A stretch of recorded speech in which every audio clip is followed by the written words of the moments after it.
Hi, this is Analytics, and welcome to another lesson. If you find this video helpful, don't forget to like, subscribe, and share your thoughts or questions in the comments. Let's get started.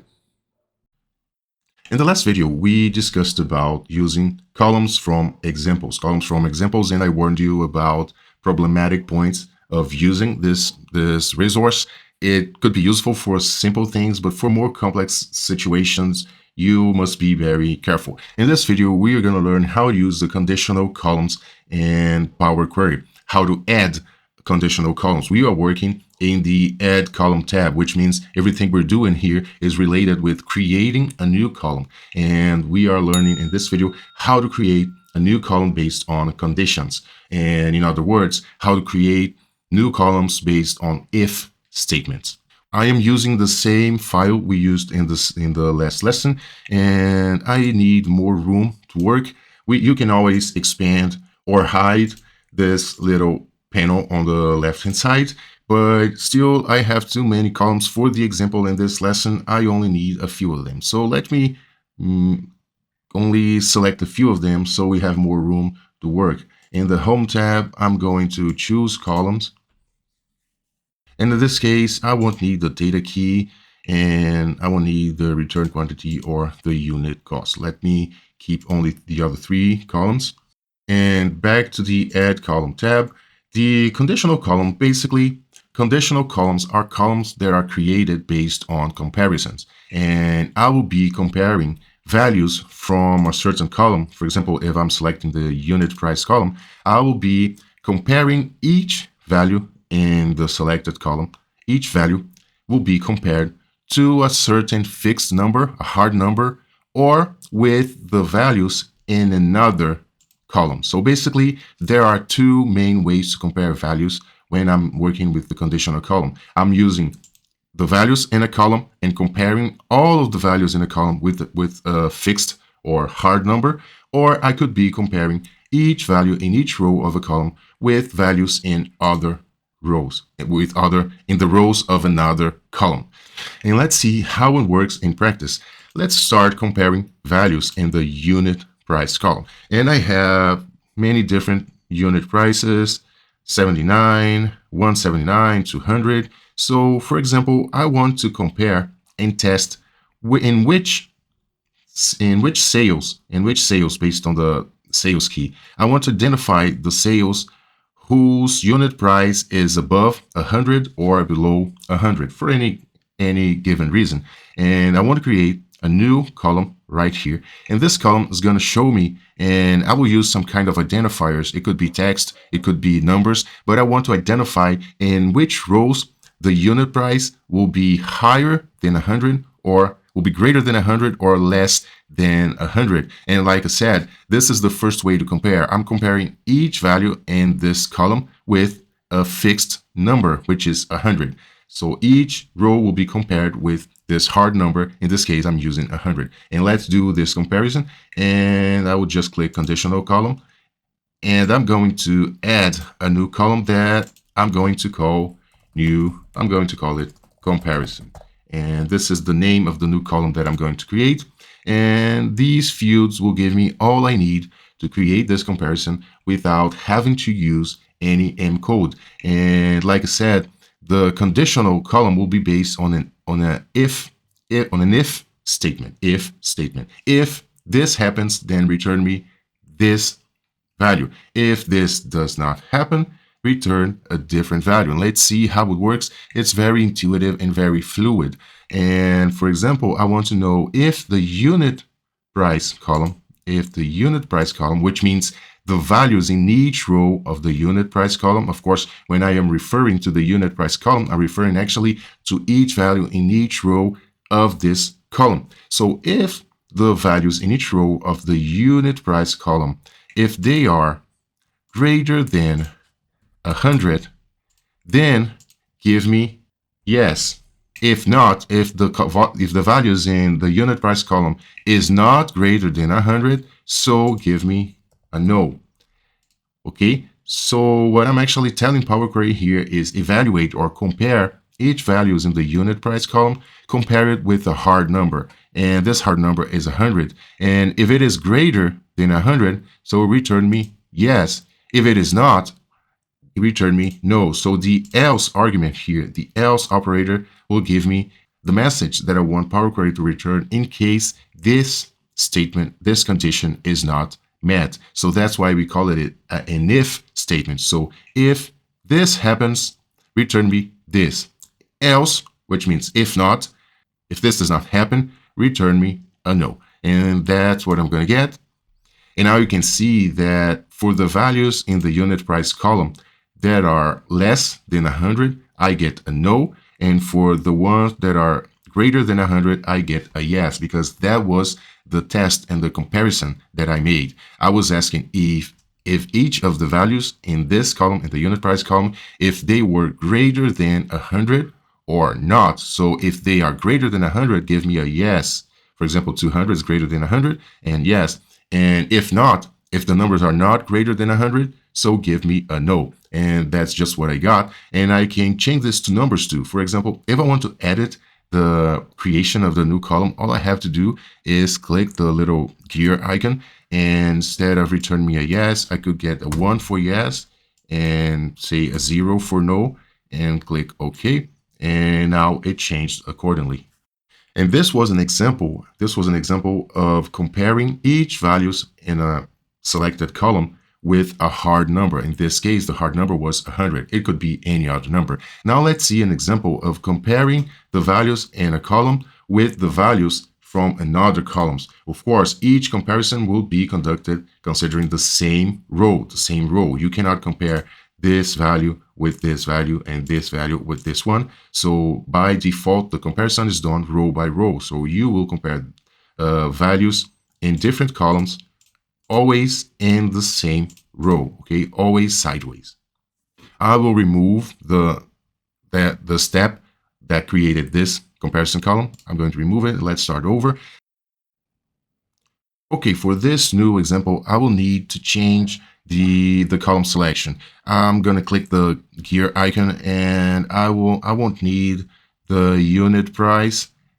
I will need the return quantity column. And now I'm going to compare the sales quantity and the return quantity.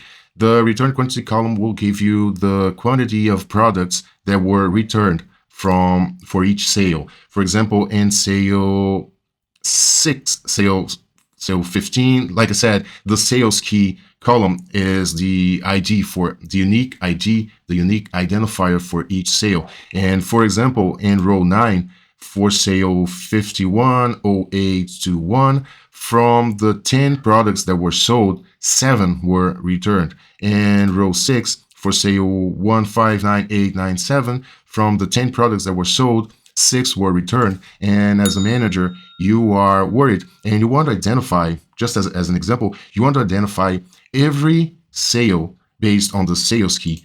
So you want to identify every sale for which the quantity of returned items is the same as the number of products sold, which means you want to identify every sale for which the total sale, all the products sold in that sale were returned. So actually you're looking for the rows in which the number, the value in the sales quantity column are the same as the return quantity column. For example,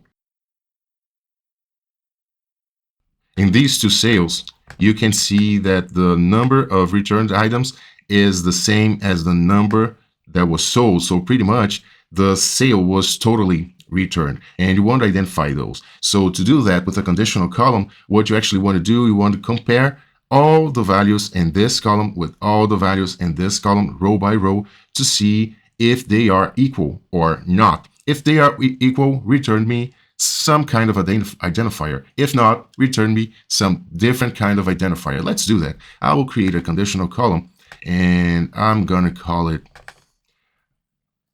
evaluation. And I want to run an if statement, and I want to compare if the values in the return quantity columns, if they are equal to the values in the sales quantity column. But look, we have a different scenario here.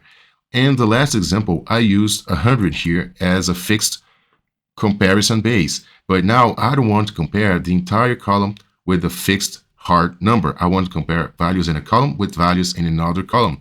To do that, I have to change the selection and select a column. So the ABC123 means I'm using a hard number. But if I change it to select a column, now I can select another column for comparison. And I want to compare the return quantity column with the sales quantity column. And if the values in this column are the same as in this column, so return me a yes. If not, return me a no. And I can click OK. And now I have my evaluation column. And look, when in each row that I have a yes, it means the sales quantity is the same as the return quantity. So we have 10 and 10, 20 and 20. But look, like I said, what we actually want, we want to identify the sales key for all the sales in which the return quantity is the same as the sold quantity. So let's make a little change in this condition.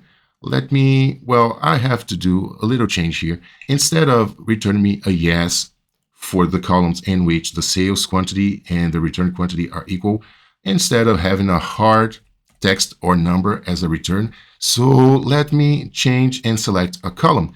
And now I'm going to select the sales key. So what I'm telling Power Query right now is, hey, Power Query, compare each number in the return quantity row with each number. Compare each number in the return quantity column with each number in the sales quantity column.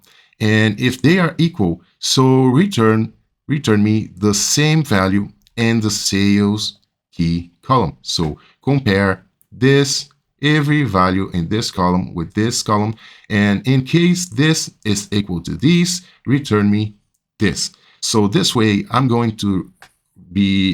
Query is going to return the number, the unique identifier for the sale in which the number of returned items is the same as the number of sold items. And in case these are not equal, so just return me a no. Okay, and I'll click OK. And now I have a no for each row that is not in my interest. And for the rows in which the sales quantity and the return quantity is the same, now I have the same identifier as in the sales key column. And now I can filter it down. I'll remove all the no's. And now I have a list of all the sales and my interest, the ones I need to evaluate. Okay, so that's another way to use conditional columns. And conditional columns are a little limited. There's more you can do with custom columns. The only problem about using custom columns, as we're going to see in the next videos, is because using custom columns, you have to use the M functions. But this will give you a lot more resources. And when you're using conditional columns, you can only run basic comparisons, as I just showed you. Of course, you can do other comparisons, not only equals, but does not equal, is greater than, or less than. So there are other evaluations and comparisons you can do. But for example, you can't run any kind of calculations with conditional columns. All you can do is run these comparisons and return a given text or number to identify if the criteria was met or not. But you can't run any calculation. For example, I could request Power Query, so in case the sales quantity equals, for example, the return quantity, so return me a given calculation, or return me the maximum value or something. So you cannot run more complex calculations using conditional columns. All you can do is compare and return some kind of text or number to mark the conditions, when the conditions were met or not. Using the custom column, you can run your own formulas and you can run these comparisons and at the same time create calculations all at once. This is more complex, but of course it will give you all the resources to create any sort of column you may want. So stay tuned. We will learn about custom columns. I hope you liked this video. If you did, please don't forget to like, subscribe, leave your comments below, and see you in the next lesson.